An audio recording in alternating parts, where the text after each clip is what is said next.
Okay. What's up, everybody? Good morning. Welcome to what day is it? Thursday edition of Morning Scone presented by Brock, the Baton Rouge Orthopedic Clinic, Parish Construction and Roofing. If you need an orthopedic, go to Brock. You need a roof, you call Parish. Unique Physique, uniquephysique.com, Restored Motions, restoredmotions.com.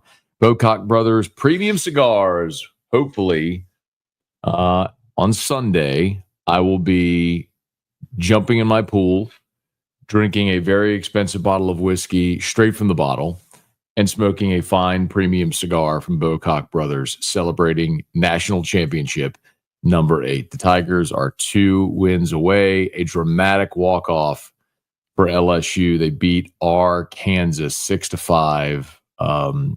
Amazing. Actually, the same final score, you might recall, of LSU's 2000 national championship win against Stanford when Terrio walked it off that with Brad Cressy's hit and Terrio scored the winning run.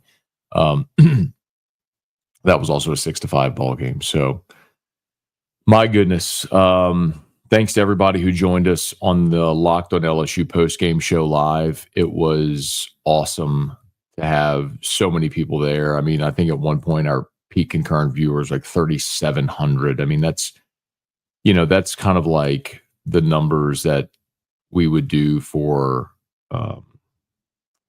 whiskey and wine, So to see that kind of reaction and that many people so fired up last night really was awesome. So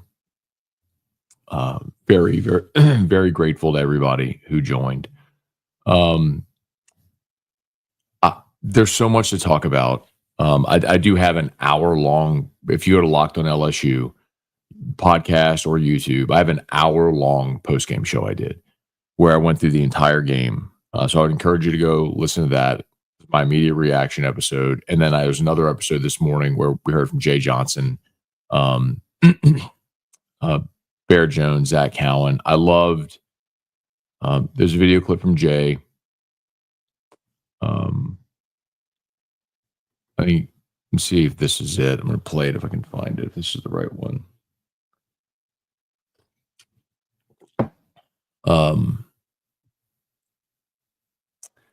But he talked about the moment. I think he summarized it far better than I could. If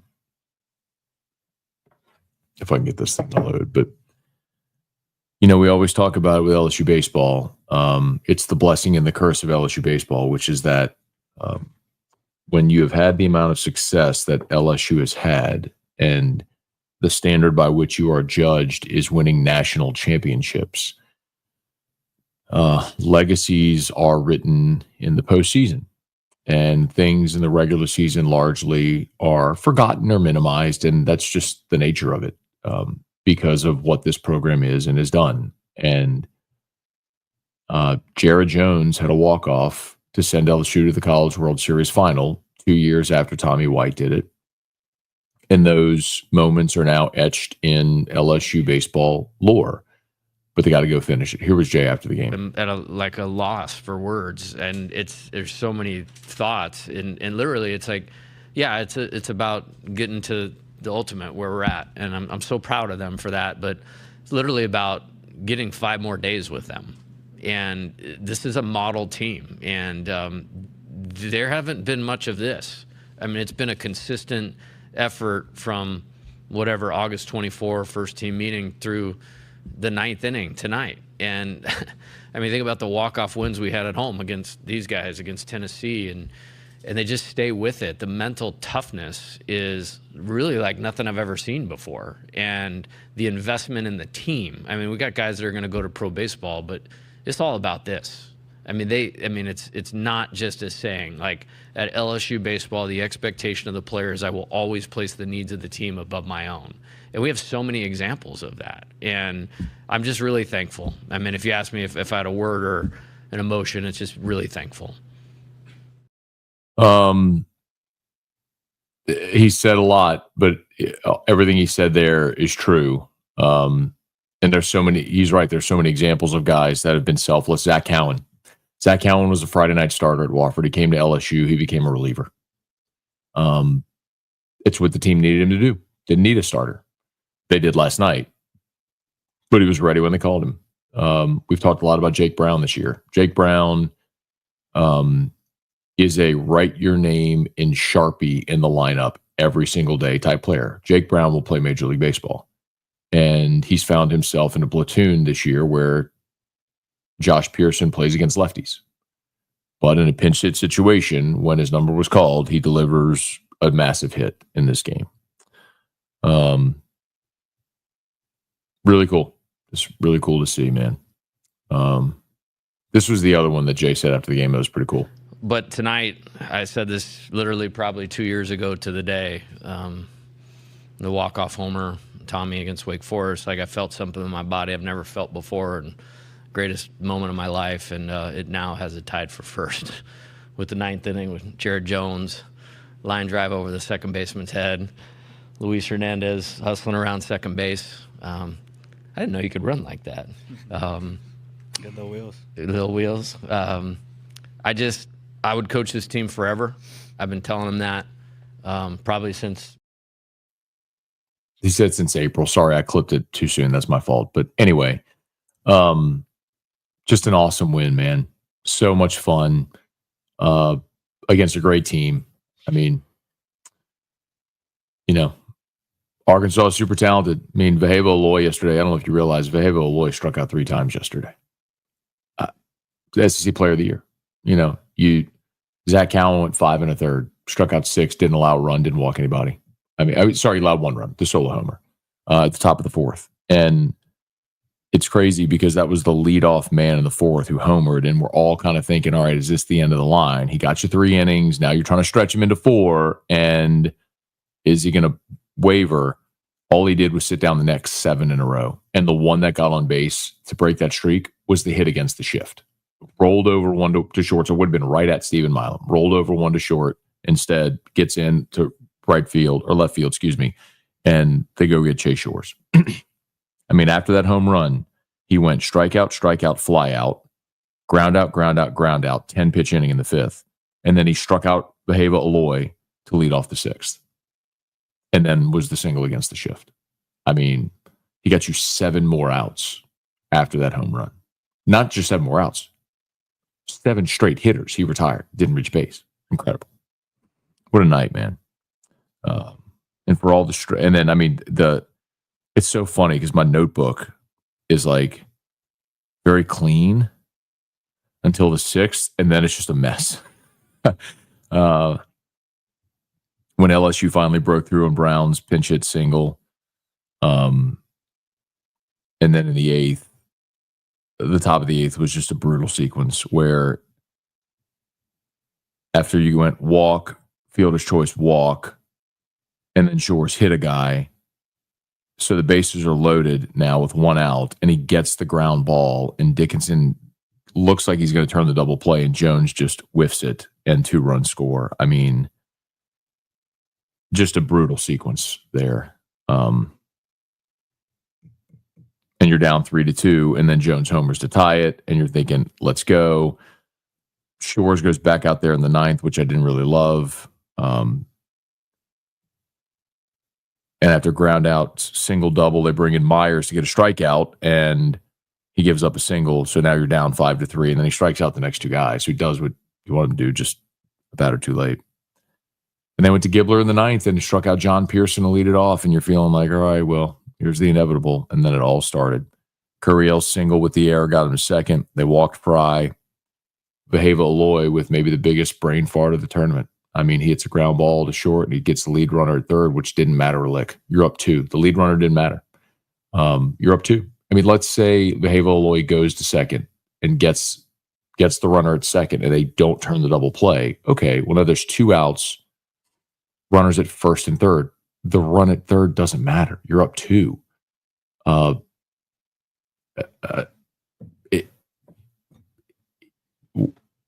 best player in the league this year made one of the worst decisions imaginable. I mean, and it opened the door, and then of course Hernandez doubled, and then Jones singled. Hernandez doubled, game was tied, and Jones singled, and now Tigers are 2 wins away from championship. It's awesome. Okay, please smash that like button if you would. Subscribe to the channel, Facebook, like the page, share the post. See what we got here. Tiger Diver, do you think Arkansas baseball is cursed? Why did Dave Van Horn not walk Jones?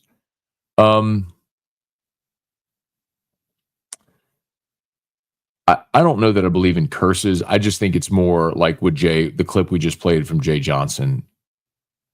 Some teams have this sort of fortitude where they're able to make the play in the big moment. I don't think that's a curse. I think that's a characteristic. Why did Michael Jordan always make the big shot or want the ball in his hands for the final shot? Or why did Tom Brady always want the ball to go on a game-winning drive?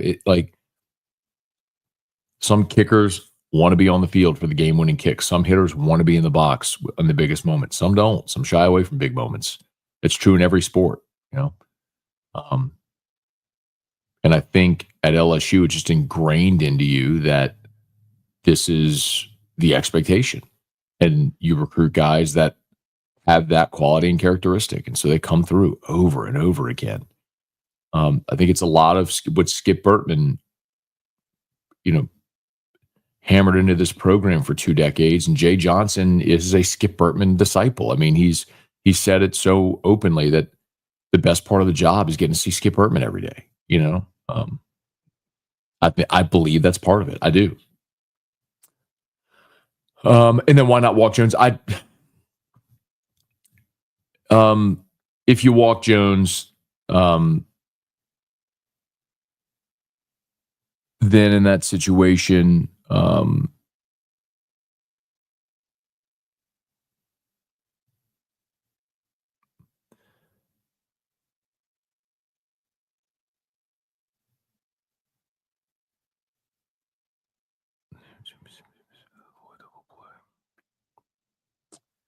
yeah, I don't think in that situation,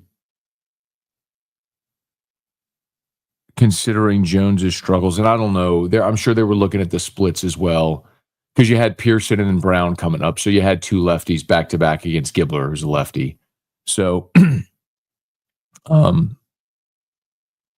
maybe there's something to that, or maybe they looked at the splits because Pearson was better against lefties than Jones. It's probably I don't know. You'd have to ask David. Or that's probably what he was doing there. Looking at the splits, and I mean, Jones hit a homer in the game, but I think Gibbler struck out Jones on Saturday. I'd have to go look. I'd have to go look that up. I mean, I understand the question, but it's one of those where I didn't think immediately they were going to walk him. Hey, Ross, Mir, good morning. Hey, Brian, good morning. Crazy ending, man. Thomas, good morning. Randall, can't believe that happened. Woke up, thought it was a dream. Hey, Brian, good morning. What a game. Jason, did you see the T-Bob video? I did. I don't know where he was or who he was watching with, but T-Bob went bonkers. It's on social media. It's great. Hey, Brad, good morning. Can't wait to see you jump in your pool. There were people last night on Locked On going, why aren't you jumping in the pool? I said, I've made a deal, and I promise I will do it. But I will do it for the national championship. I did it twice last year. 2 years ago. I did it for Tommy White's walk-off, and then I did it for the national championship. I will do it for the national championship this year. And a lot of people were wondering, are you going to do your Locked On post-game show outside? I will do it outside. I will make sure I have stable internet. I will do my show outside. I will jump at the pool. I will smoke a cigar. I will drink whiskey. I will look forward to that very much. 2 more wins. Hopefully we're doing it Sunday night. Hey, Club, how about them Tigers? Hey, Ryan Stadler, good morning. Can't tell you how much I'm on Cloud 9 right now, living in Central Arkansas. Oh, wow. If that's not Razorback sports in a nutshell, I don't know what is. They're a great team too, man. And you love Dave Van Horn. Like, he is such a good man, great coach. And on one hand, I feel for him, but not a lick for Arkansas. I told you before, I don't cheer for the conference. I don't want good things to happen to members of the conference. I want LSU to win all the time. Arkansas hanging a banner or adding a trophy to their case doesn't benefit LSU in any way. So, anyway. Hey, Maurice, did LSU win last night or did Arkansas choke?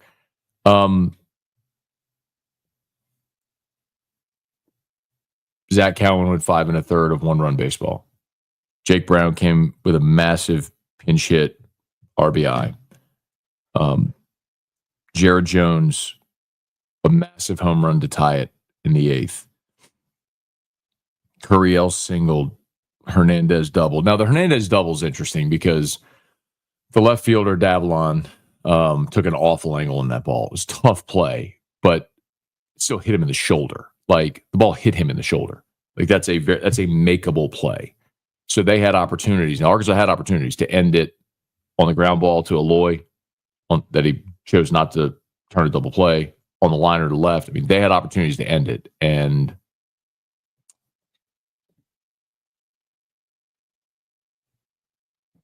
they screwed up. They opened the door.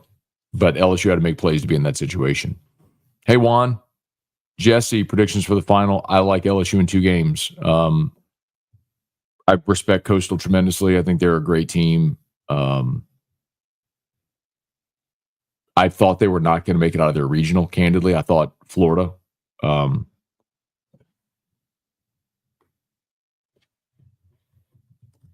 Wait, hang on.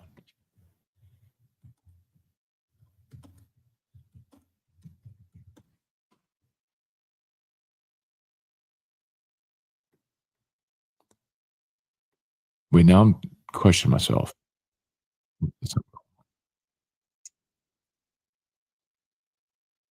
Sorry.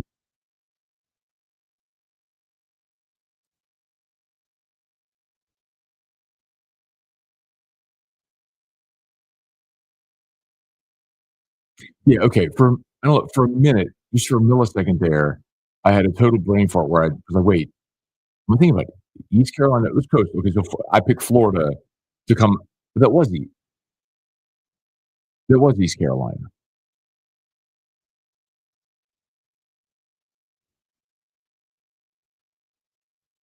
All right, hang on. I got to go back to Coastal's regional. Then I screwed that up in my brain. I don't know why I screwed that up because they were paired with Ole Miss.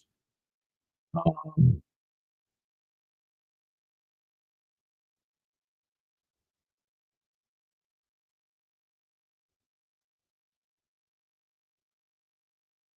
hmm.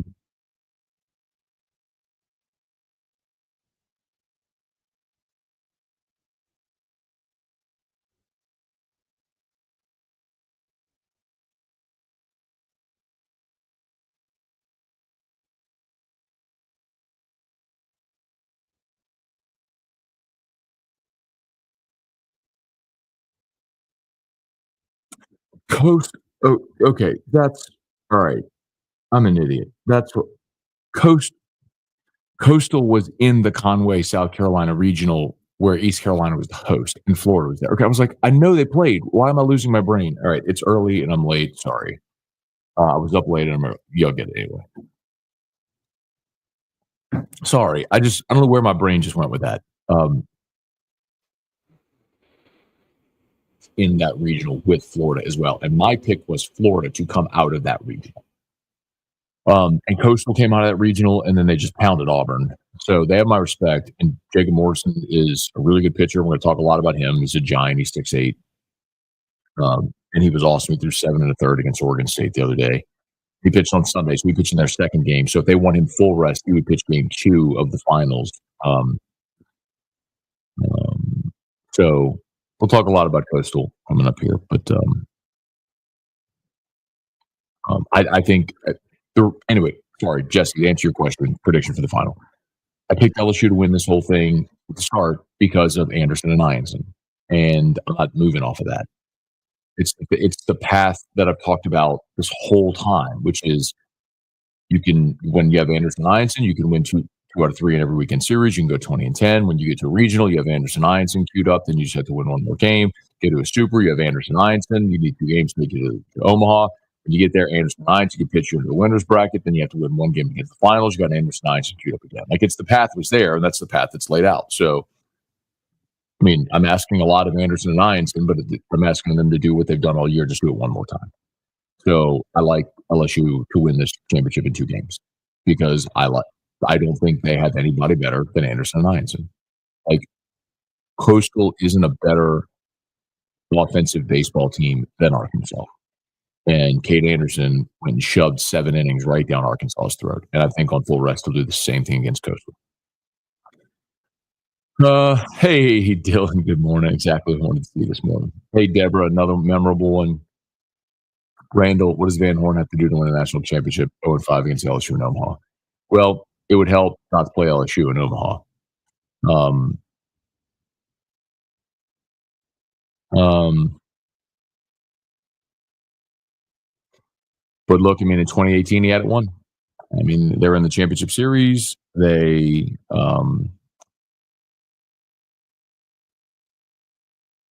in championship series they played uh, Oregon State, and they won game one, and then they had game 2 won, and they dropped a foul ball that would have been the final out of the game, like to clinch the championship. And Oregon State came back, won that game, and then won game 3. So he's been there, been there. I know this is going to be a shorter show because I got a later start. That's my apologies. Candidly, I hit the snooze button twice, but I want to get this. Wait, hang on.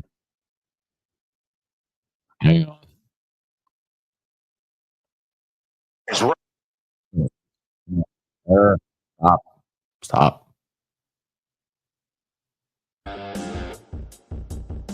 Parish Construction and Roofing. At Parish, we've got you covered. From the top of your roof, all the way down. Parish Construction and Roofing. Parish built. Parish built. Parish built. From your hometown, parishbuilt.com. All right. Do me a favor, please smash the like button, subscribe to the channel, Facebook, like the page, share the post. As always, we're brought to you by Brock and Parrish. If you need North Beach, go to Brock. You need Ruth, give us a shout at Parrish. I'll be over at the Parrish office this morning for our weekly marketing meeting. Look forward to that. Incredible. Just incredible night, man. I'm going a little quickly so I can get through it. Because I don't have a lot of time. We started late. That's my apologies. I would strongly encourage you, please, if you did not check it out, to go check out Locked on LSU. I've got 2 episodes. I have the live reaction episode, which I did. It was an hour long, but it's everything. I went through the entire game. And then I did another episode. So I was up past 1 a.m. But I did my regular 27-minute episode, which has clips from Jay Johnson and Jared Jones and Zach Cowan, and talks a little bit about Coastal and all that stuff. So I'd encourage you to please go check out both of those. I would appreciate it greatly. The Rally Frogs, let's go. Gerald Tyler here from Arkansas lost it. LSU had a critical error, allowed 2 runs to score. That's true. That sequence in the 8th was brutal when LSU had a 2-1 lead and Chase Shores on the mound. And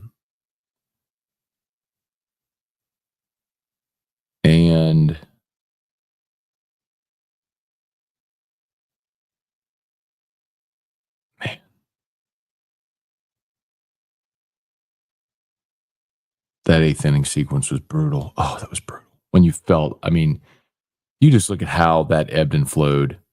You went from feeling like a 2-1 lead with Chase Shores on the mound and Anthony Einstein queued up was like a 10-run lead. It's what it felt like. To going into the 8th, walk or single fielder's choice, single hit by pitch, and you're like, oh, and then the fielder's choice with the air, with the bases loaded. That's Shores got the ground ball that would have been the ground ball double play to get you out of it and preserve the 2-1 lead, and then in the 9th you're going to Einstein, right? But instead now you're losing 3-2, and then Jones ties it 3-3. And you're not going to Einstein in a tie game. You would have gone to Einstein if you're leading, but not in a tie game. I don't know what Jay would have done. Let me just say, I think that's what he would have done.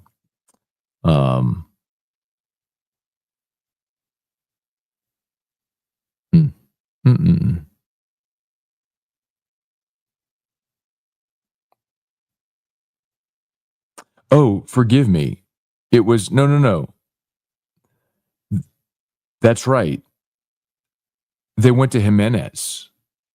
Gibbler started the inning and gave up the double to Hernandez, and then they went and got Jimenez to face Jones. So they must have just liked that matchup with Jimenez. So that's why they didn't walk Jones. I think they went and got Jimenez to face Jones. That's probably what it was. I'm sure they looked at their splits, whatever Jimenez had done against Jones this year, and they liked that matchup. That had to be it. why they pitched to Jones there. Yeah, sorry. I'm just looking at my notes and realizing I screwed that up. All right, I got to get out of here, y'all. I got to get Drew awake, and I got to get moving. I got a busy morning, but we'll celebrate more on AFR today. Thanks for being here, y'all. Please smash the like button. Remember, all of our sponsors linked in the description on YouTube, tagged on Facebook. I forgot to put the banner scrolling on the bottom. It's just one of those mornings. But all of our sponsors, everything here. Remember, Bocock Brothers. Get your cigars, y'all. And I'll tell you what. Actually, I probably should. Well, yeah, I'll mention this. The guys did tell me that they're planning a championship box if LSU wins it. So fingers crossed, knock on wood, all that stuff. But the code MAT15 will work. So MATT15 MAT15 for 15% off. Okay, y'all, please go check out Locked on LSU podcast or YouTube. Podcast is better for me, but either is fine. Either is great, actually. And we'll see you for AFR 3.